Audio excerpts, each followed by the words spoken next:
Hi అందరికీ నమస్కారం. మనం ఇప్పుడు మైక్రోబయాలజీ సబ్జెక్ట్ నుంచి ఎగ్జామినేషన్ పాయింట్ ఆఫ్ వ్యూలో ఎంసీక్యూస్ అనలైజ్ చేద్దాము. మైక్రోబయాలజీ యూనిట్ 1 నుంచి ఒక 100 ఎంసీక్యూస్,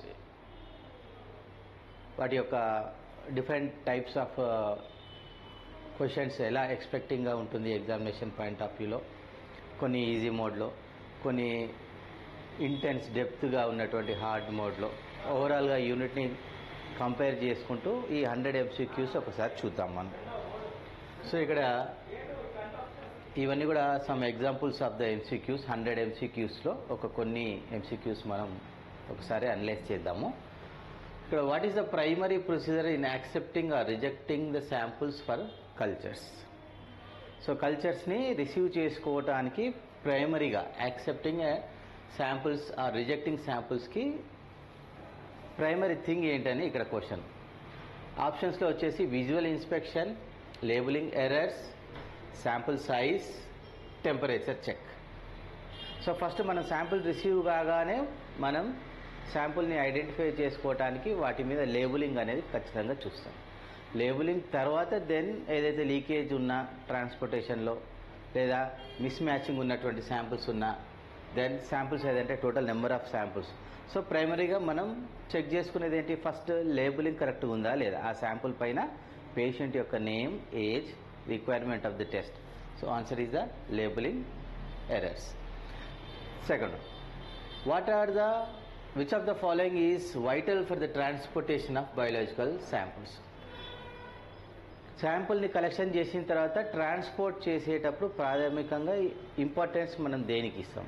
సో శాంపుల్ని ట్రాన్స్పోర్ట్ చేసేటప్పుడు ప్యాకేజ్కి ఇస్తామా, శాంపుల్ని ట్రాన్స్పోర్ట్ చేసేటప్పుడు కంటైనర్స్, ఏదైతే శాంపుల్ని కలెక్షన్ చేసినటువంటి containers, leak proof containers, open trays and paper bags.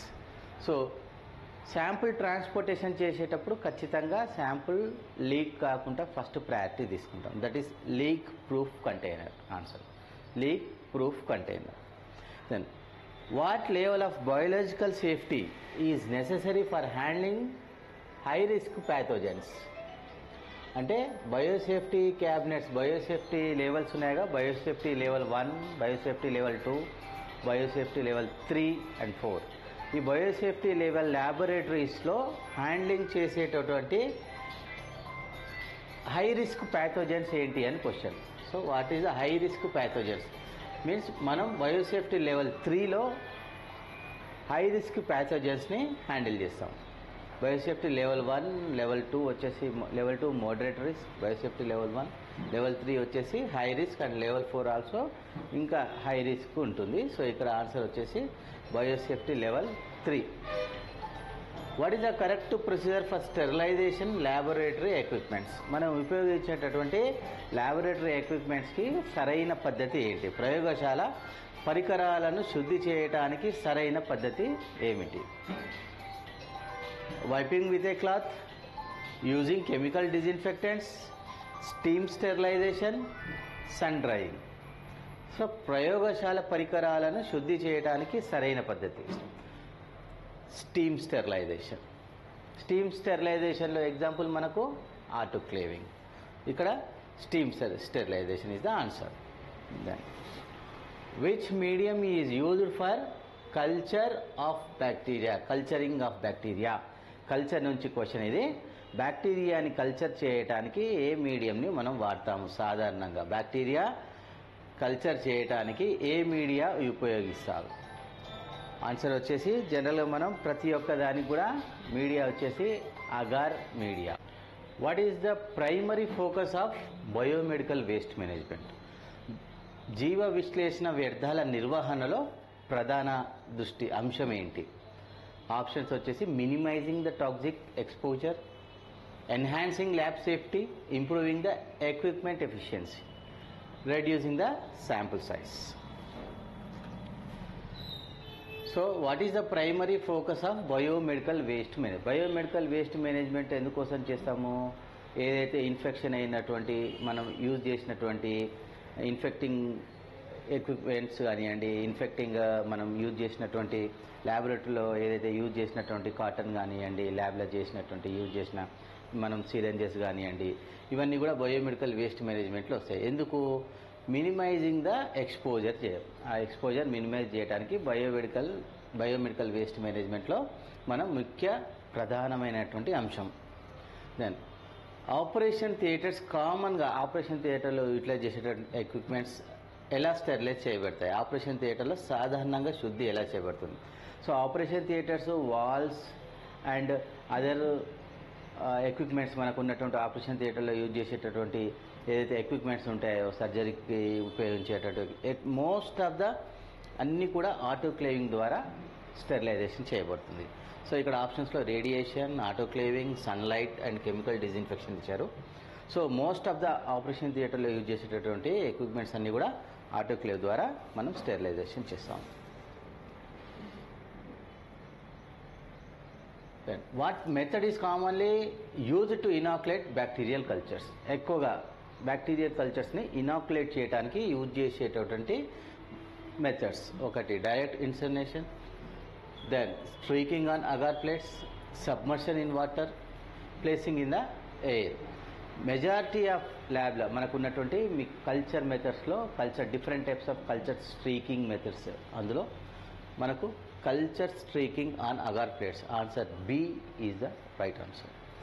Which of the following is a critical aspect of the laboratory maintenance? మనకు ఉన్నటువంటి ల్యాబొరేటరీ మెయింటెనెన్స్, ప్రయోగశాల నిర్వహణలో కీలకమైన అంశం ఏంటి? ప్రయోగశాల ల్యాబ్ మెయింటెనెన్స్లో కీలకమైన అంశం ఇక్కడ ఆప్షన్స్లో regular cleaning, discarding all used equipments, reusing all materials, keeping all equipment in open air.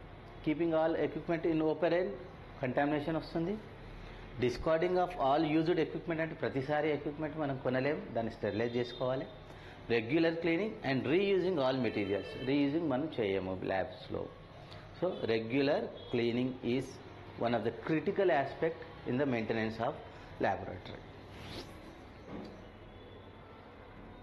What is a critical factor in maintaining the sterility of specimens during transportation? Sterility అంటే వాటి యొక్క వయబిలిటీ, అది చెడిపోకుండా ఆ శాంపుల్ని మనం ఒక ప్రదేశం నుంచి ఇంకొక ప్రదేశానికి ట్రాన్స్పోర్ట్ చేసేటప్పుడు దాని యొక్క కండిషన్ ఏమాత్రం కూడా చెడిపోకుండా ఉండాలి. అంటే దాని యొక్క వయబిలిటీ, దాని యొక్క క్వాలిటీ, దానికి ఎటువంటి రకమైన కంటామినేషన్ జరగకుండా ఉండాలి. అంటే అదర్ బ్యాక్టీరియల్ గ్రోత్ జరగకుండా వయబిలిటీ తోటి ట్రాన్స్పోర్టేషన్లో ఉండాలి. నమూనాని రవాణా చేయడం సమయంలో స్టెరిలిటీని నిలుపుకోవడంలో అత్యంత కీలకమైన అంశం.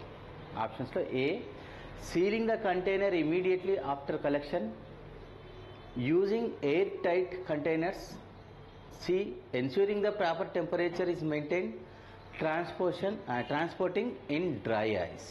ఆన్సర్ వచ్చేసి ensuring the proper temperature is maintain. ఎందుకంటే టెంపరేచర్ ప్రాపర్గా మెయింటైన్ కాకపోతే there is a chance to grow other pathogenic bacteria in the sample. అప్పుడు కంటామినేషన్ అవుతుంది sample. Then if the sample is contaminated మనకు క్వాలిటీ రిజల్ట్ రాదు. So ensure the proper temperature is maintain. So proper temperature ఎలా maintain చేయాలి? మనం sample transportation చేసేటప్పుడు అందులో gel packs, frozen gel packs పెట్టడం ద్వారా అందులో టెంపరేచర్ మనకు 8 to 24 degrees వరకు ఒక 24 hours నుంచి 48 hours వరకు ఉంటుంది. So main ensuring the proper temperature is maintain. Next question, in which biosafety level micro organism that pose a moderate health hazard? Previously ఒక క్వశ్చన్ వచ్చింది, హై రిస్క్ ఉన్నటువంటి ప్యాథోజన్స్ని ఏ రకమైన బయోసేఫ్టీ లెవెల్ ల్యాబొరేటరీలో మనం వాటిని ప్రాసెస్ చేస్తాం. అందులో biosafety level 3 is the answer. ఇక్కడ micro organism that moderate health hazard అన్నారు. ఇక్కడ హై రిస్క్ కాదు, moderate health hazard. In which biosafety level or micro that pose a moderate health hazard? మధ్యస్థ ఆరోగ్య ప్రమాదాన్ని కలిగించే సూక్ష్మ క్రిములను ఏ బయోలాజికల్ భద్రతా స్థాయిలో నిర్వహిస్తారు? ఇక్కడ వచ్చేసి option A biosafety level 1, biosafety level 2, biosafety level 3 and biosafety level 4. So ఇందులో బయోసేఫ్టీ లెవెల్ 2 మోడరేట్గా ఉన్నటువంటి, ఏదైతే మోడరేట్ రిస్క్ ఉన్నటువంటి ప్యాథోజెనిక్ బ్యాక్టీరియా కానివ్వండి, మోడరేట్ రిస్క్ ఉన్నటువంటి మైక్రో ఆర్గానిజమ్స్ అన్నీ కూడా మనం బయోసేఫ్టీ లెవెల్ 2లో హ్యాండిల్ చేస్తాం.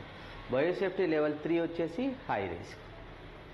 Next question, which technique is commonly used for the rapid identification of microbial contaminants in the blood cultures? Blood కల్చర్స్లో ర్యాపిడ్గా కంటామినెంట్స్ని ఐడెంటిఫై చేయడానికి ఉన్నటువంటి క్వశ్చన్. ఇందులో ఆన్సర్స్లో వచ్చేసి gram staining and PCR, ELISA and microscopic inspection. Answer is the B, PCR. And the next question, the primary purpose of biological safety cabinets in laboratory? Biosafety cabinets యొక్క ప్రధాన ప్రయోజనం ఏంటి? బయోసేఫ్టీ క్యాబినెట్స్ వల్ల advantage ఏంటి? So it protect workers from the chemical exposure, ensure specimen sterility, prevent environmental contamination and personal exposure, provide a clean area for sample labeling. So prevent, answer is prevent environmental contamination and personal exposure. So biosafety cabinets లో మనకు advantage అంటే biosafety క్యాబినెట్లో మనం sample process చేసినప్పుడు first one personal exposure కాకుండా ఉంటాం. అంటే ఆ ప్యాథోజెనిక్ బ్యాక్టీరియా నుంచి ఎవరైతే పర్సన్ హ్యాండ్లింగ్ చేస్తున్నారో ఆ పర్సన్కి ఇన్ఫెక్షన్ కాకుండా బయోసేఫ్టీ క్యాబినెట్లో ఉన్నటువంటి ఏదైతే ఆ సిస్టమ్, ఎయిర్ సర్క్యులేషన్ సిస్టమ్ ఉంటుందో, air trapping and air exhausting system ఉంటుందో, దాని ద్వారా ఏదైతే మనం ప్రాసెసింగ్ చేసినప్పుడు శాంపుల్స్ ఎరోజాలిక్ జనరేషన్ జరిగినప్పుడు ఆ యొక్క ఎరోజాల్ జనరేషన్ని ట్రాప్ చేసి మళ్ళీ హెపా ఫిల్టర్స్ ద్వారా ఆ యొక్క ప్యూర్ ఎయిర్ ఎన్విరాన్మెంట్కి పంపడం జరుగుతుంది. So that is personal exposure ఉంటుంది అండ్ ఎన్విరాన్మెంటల్ కంటామినేషన్ కూడా జరగదు, to prevent environmental contamination. Okay, next question. So biosafety cabinets ఉపయోగించటం వల్ల person will be the safe and the environmental contamination జరగదు and product also safe. When rejecting a culture sample, which of the following factor is least likely to be the cause? Culture శాంపుల్ని మనం reject చేయడానికి గల కారణం. Incorrect labelling, first one.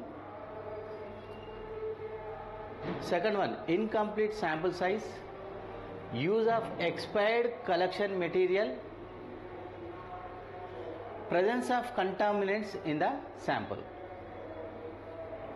Answer వచ్చేసి incomplete sample size. అంటే మనం collection of the శాంపుల్లో కూడా ఎంత క్వాంటిటీ ఉండాలి, క్వాలిటీ ఏముండాలి, మనకు రిక్వైర్మెంట్, శాంపుల్కి స్పెసిమెన్కి డిఫరెన్స్ ఏంటో మనకు తెలుసు. శాంపుల్ ఈజ్ నథింగ్ బట్ మనం టెస్ట్ చేసేటప్పుడు తీసుకునేటటువంటి కొంచెం అంత క్వాంటిటీ. అంటే ఫర్ ఎగ్జాంపుల్ మనం ఒక కల్చర్ శాంపుల్ ఇనాకులేట్ చేయడానికి ఒక పస్ శాంపుల్ కానివ్వండి, ఒక యూరిన్ శాంపుల్ కానివ్వండి, ఒక స్టూల్ శాంపుల్ కానీ మనం రిసీవ్ చేసామనుకోండి, మనకు వచ్చినటువంటి క్వాంటిటీ మొత్తాన్ని యూరిన్ ఒక 5 ml వస్తుంది లేదా 7 ml వస్తుంది. ఆ 7 ml 5 ml యూరిన్ అయితే కల్చర్ ప్లేట్లో అయితే యాడ్ చేసి ఇంక్యుబేట్ అయితే చేయం కదా. So that is sample, that is specimen. Sorry, మనకు ల్యాబ్లో వచ్చేటటువంటిది స్పెసిమెన్. పేషెంట్ తీసుకొని ఏదైతే స్పెసిమెన్ తీసుకొని వస్తారు కదా టెస్ట్కి, కల్చర్కి, అది స్పెసిమెన్. ఆ స్పెసిమెన్ 5 ml ఉండొచ్చు, యూరిన్ 2 ml ఉండొచ్చు, 10 ml ఉండొచ్చు యూరిన్. పస్ కూడా కొందరు చాలా లిటిల్ క్వాంటిటీ ఇస్తారు, 1 ml ఇస్తారు, కొందరు పస్ 5 ml ఇస్తారు చాలా క్వాంటిటీ వచ్చినప్పుడు. So that is specimen. Patient నుంచి మనకు వచ్చేటప్పుడు మన ల్యాబ్లో రిసీవ్ చేసుకునేది దట్ ఈస్ ఎ స్పెసిమెన్. ఎప్పుడైతే ల్యాబ్లో ప్రాసెసింగ్ చేసిన తర్వాత, ల్యాబ్లో మనం శాంపుల్ ప్రాసెసింగ్ చేసి కల్చర్ ఇనాకులేట్ చేసేటప్పుడు లూప్ తోటి మనం పిక్కింగ్ చేసుకొని ఇనాకులేట్ చేస్తాం కదా. కల్చర్ ఇనాకులేట్ చేసేటప్పుడు యూరిన్ కల్చర్ చేసేటప్పుడు మీరు ఎంత తీసుకుంటారు urine? Loop full of the urine తీసుకొని దాన్ని ఇనాకులేట్ చేస్తారు. ఒక లూప్ ఫుల్ ఆఫ్ ద పస్ తీసుకొని దాన్ని ఇనాకులేట్ చేస్తారు. So that is the sample. Specimen మొత్తం యూజ్ చేయం మనం, శాంపుల్ కొంచెం అంతా యూజ్ చేస్తాం. సో మనకి ఇక్కడ incomplete sample size is also, అంటే కరెక్ట్గా శాంపుల్ క్వాంటిటీ ఇవ్వకపోవటం తోటి మనం శాంపుల్ని రిజెక్ట్ చేస్తాం. ఎందుకు?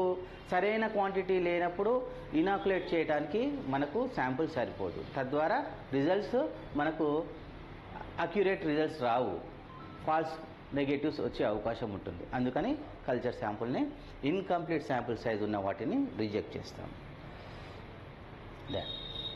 Which method is most suitable for sterilising heat sensitive laboratory equipment. ఉష్ణం సున్నితమైన ప్రయోగశాల